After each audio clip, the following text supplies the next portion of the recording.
Elazığ Öğretmen Evi'nin önünde tarihi bir günün sevincini yaşıyoruz. Kardeş Azerbaycan Cumhuriyeti kendi vatanı olan Karabağ'ı Ermeni işgalinden kurtarma çabası içerisinde büyük zaferlere adım adım yürüyor. Bu sevinç biz basın yoluyla, gazeteler yoluyla adım adım izliyoruz ve büyük sevinç duyuyoruz. Elazığ, Azerbaycan'ı yüreğinde yaşayan ve hisseden bir şehirdir, Anadolu şehridir.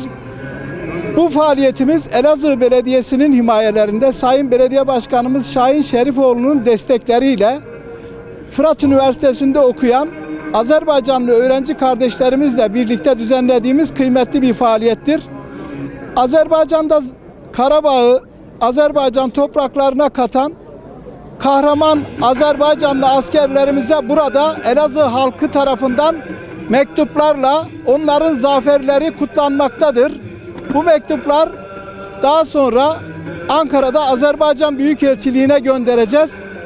Bu toplantıya, bu faaliyete destek veren bütün Elazığ halkına, Elazığ'ın kıymetli yazarlarına, şairlerine, Fırat Üniversitesi'nin kıymetli hocalarına, kıymetli öğrencilerine, Elazığ'ın Kadir Şinas halkına teşekkürlerimizi arz ediyoruz ve bu faaliyeti, bu etkinliği destekleyen Elazığ'ın ve ülkemizin kıymetli basın mensuplarına şükranlarımızı sunuyoruz.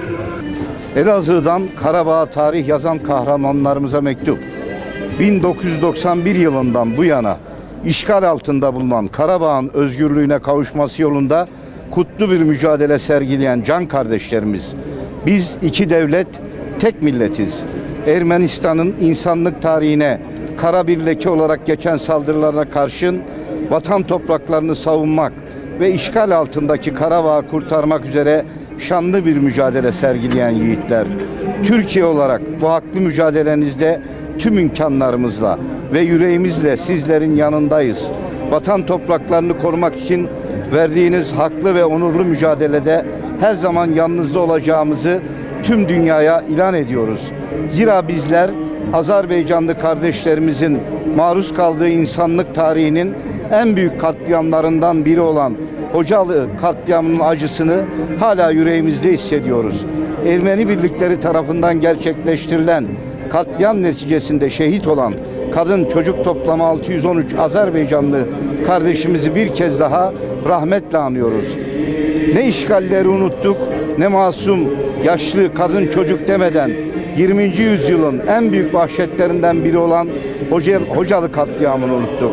Ne de dünyanın haksız işgali ve zulme seyirci kalmasını unuttuk. Unutmadık, unutmayacağız. Tüm dünya bilmelidir ki Azerbaycan'ın sorunu Türkiye'nin sorunudur.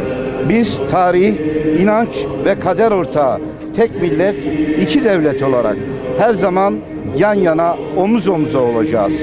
Ülke olarak sahada ve masada can Azerbaycan'ımızın yanında olacağız. İnsanlık ve savaş suçu işleyen Ermenistan'ı ve ona destek veren ülkeleri kınıyoruz. Tarihe şanlı bir zafer yazan Azerbaycanlı kardeşlerimiz, Rabbim sizleri muzaffer kılsın. Anadolu'nun vatan, millet sevdalısı, aziz şehri Elazığ dualarıyla her daim yanınızda olacaktır. Yürüyün yiğitler, vakit zafer vaktidir.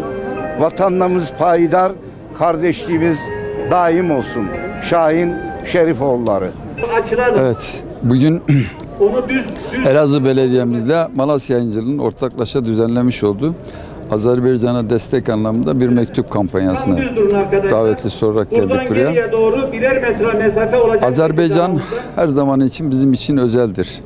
İki ayrı devlet, tek millet olarak biz her zaman Azerbaycan'ın yanında olduk, olmaya da devam edeceğiz. Ermeni zulmüne hiçbir zaman geçit vermeyeceğiz. Her şeyimizle her zaman olduğu gibi Azerbaycan'ın yanında olduğumuzu bir kez daha buradan iletmek istiyorum. Dolayısıyla orada şehit olan kardeşlerime Allah'tan rahmet diliyorum. Yaralı kardeşlerime acil şifalar diliyorum. Azerbaycan hiçbir zaman yalnız değildir ve yalnız kalmayacaktır.